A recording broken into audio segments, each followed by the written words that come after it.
Olá, sejam todos muito bem-vindos, muito bem-vindas a mais um dia de podcast, onde estamos fazendo a leitura do livro de João, o João da Bíblia, aquele que nos ensinou o quão grande é a percepção do homem quando se encontra verdadeiramente ao coração de Cristo. Então hoje nós vamos fazer a leitura do capítulo 4 do livro de João, e o título desse capítulo é A Mulher de Samaria. Vamos à leitura? Quando, pois, o Senhor veio a saber que os fariseus tinham ouvido dizer que ele, Jesus, fazia e batizava mais discípulos que João, se bem que o mesmo Jesus não batizava, e sim os seus discípulos, deixou a Judéia, retirando-se outra vez para a Galiléia. E era-lhe necessário atravessar a província de Samaria. Chegou, pois, a uma cidade samaritana chamada Sicar, perto das terras que Jacó dera a seu filho José. Estava ali a fonte de Jacó. Cansado da viagem, assentaram-se Jesus junto à fonte por volta da hora sexta. Nisto veio uma mulher samaritana tirar água. Disse-lhe Jesus: dá-me de beber. Pois seus discípulos tinham ido à cidade para comprar alimentos. Então lhe disse a mulher samaritana: como sendo tu judeu, pedes de beber a mim, que sou mulher samaritana? Porque os judeus não se dão com os samaritanos. Replicou-lhe Jesus: se conheceras o dom de Deus, e quem é que te pede, dá-me de beber, tu lhe pedirias, e eu te daria a água viva. Respondeu-lhe ela: Senhor, tu não tens com que tirar, e o poço é fundo. Onde, pois, tens a água viva?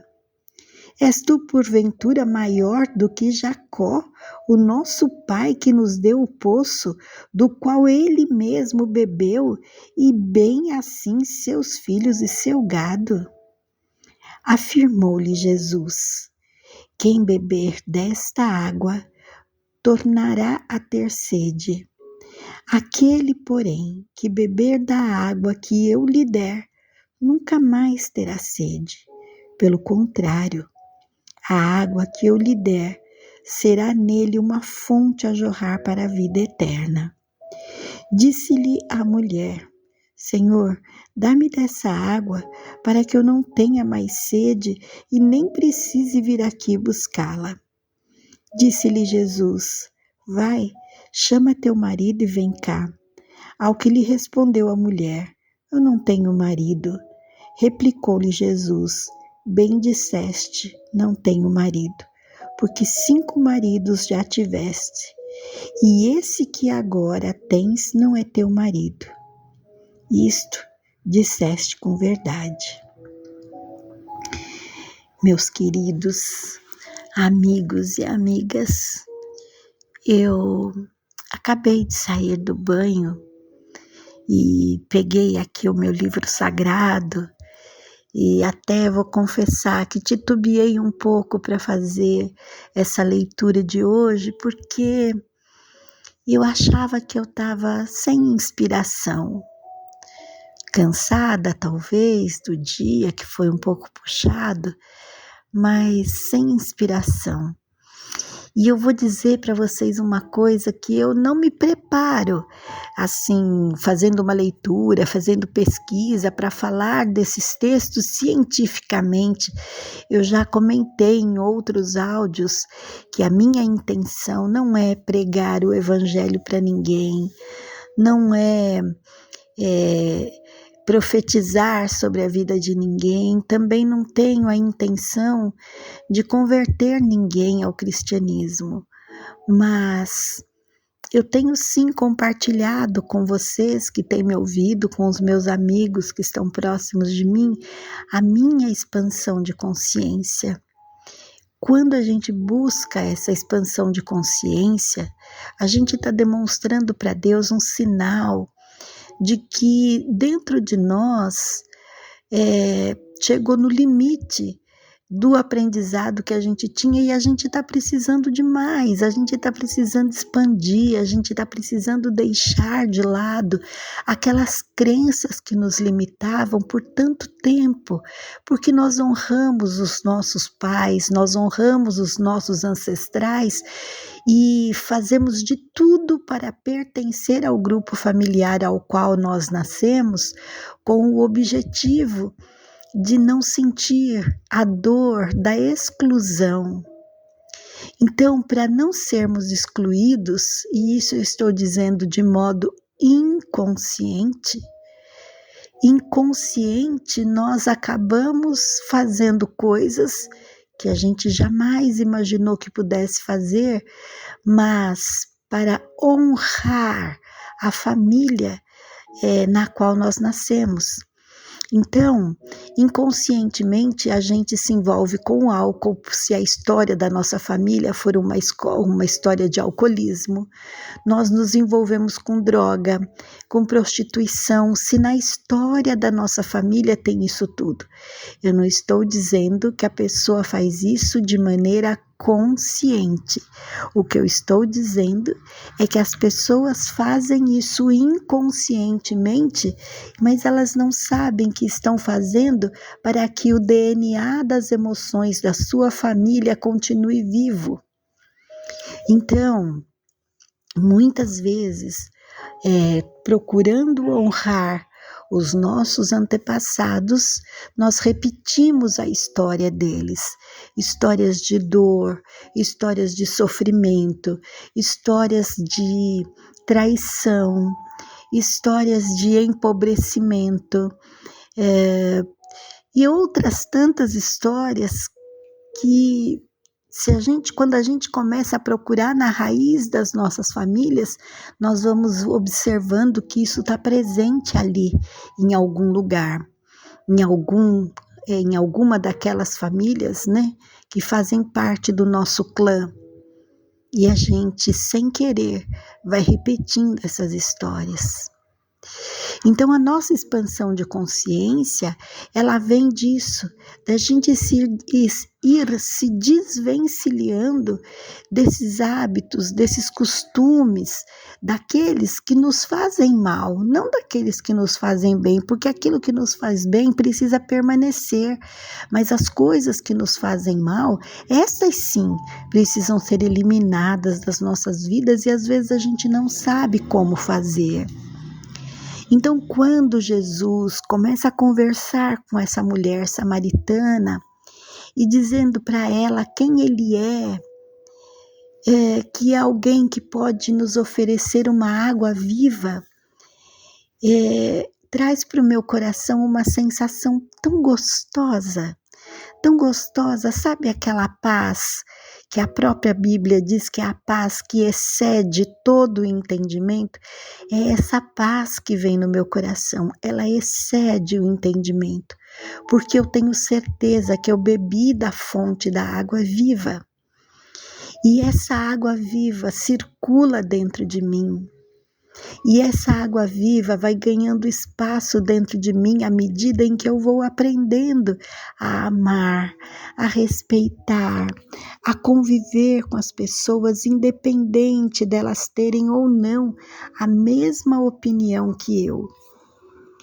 Essa água viva que jorra dentro de mim, ela é capaz de observar o outro, aquela pessoa que é o meu próximo, e amá-la incondicionalmente, independente de quem ela possa representar, da religião que ela frequente, do partido político que ela faça parte, ou mesmo do time de futebol que ela tenha escolhido para torcer. Então, amar como a mim mesmo é desejar que o outro seja feliz. Não é alimentar no outro as coisas que a gente supõe que sejam erradas que eles façam, porque quando a gente supõe o erro na vida do outro, a gente está fazendo julgamento e isso também não nos cabe. Então, essa fonte de água viva que está aqui tão explícita nesse livro, né, que eu digo um livro maravilhoso, o livro de João, ele traz para nós a possibilidade de nós nos depararmos diante de um poço de honra, não é? Um poço cuja água foi tomada por pessoas tão nobres, pessoas tão importantes como o próprio Jacó, né, que foi quem conseguiu fazer com que essa fonte brotasse água a partir da sua fé neste lugar, e os seus descendentes puderam passar por ali e matar a sede do corpo físico. Mais uma vez, a palavra água está presente nos textos que a gente tem ouvido, porque a água tem um poder tão grande sobre as nossas vidas. A água que eu falo é a água física, né? O H2O, que compõe 2/3 do nosso planeta e, sem coincidência nenhuma, também 2/3 do nosso corpo. A água, onde o primeiro capítulo, o primeiro versículo da Bíblia diz que o Espírito Santo de Deus ficou pairando sobre as águas até que Deus decidisse o que ia fazer com esse universo e com esse elemento tão especial que é a água. Eu observo nesse texto, quando diz aqui que aquelas pessoas não se davam bem, né? Os judeus e samaritanos não conversavam, não tinham afinidade, e a partir de uma palavra, de uma expressão, fonte de água viva, eu te dou a água viva, e a conversa, o diálogo que foi acontecendo ali foi sendo limpo, aquele ódio, aquele amor através da água, eliminando qualquer possibilidade de uma tragédia acontecer ali diante do poço, pelo respeito que Jesus dispensou àquela mulher, olhando para a sua vida sem fazer julgamento, mas trazendo um alerta, um despertar da tua consciência, não é? Um despertar da consciência a partir do degrau onde ela se encontrava ainda, o degrau da sexualidade, né? Segundo as escalas aí estudadas por Maslow, mas esse degrau que, uma vez ultrapassado, pode ir para o 6º ou o degrau da espiritualidade. E era isso que Jesus despertava, era sobre essa água que Jesus dizia, a água do batismo, a água do nascimento, do renascimento, a água que sacia a nossa sede e que lava o nosso interior, era dessa água que ele falava, da água que tudo cura e da água que, se possível, transborda dentro de nós.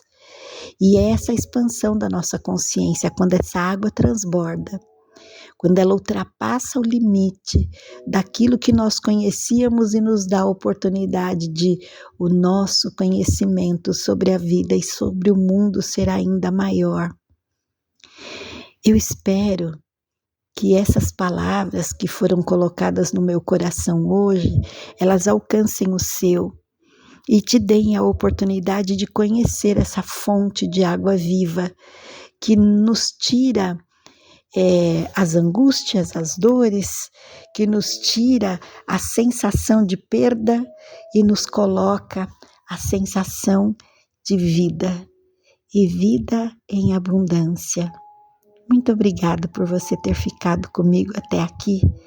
Até uma próxima, e que a fonte de água viva esteja no seu coração, hoje e sempre. Até breve.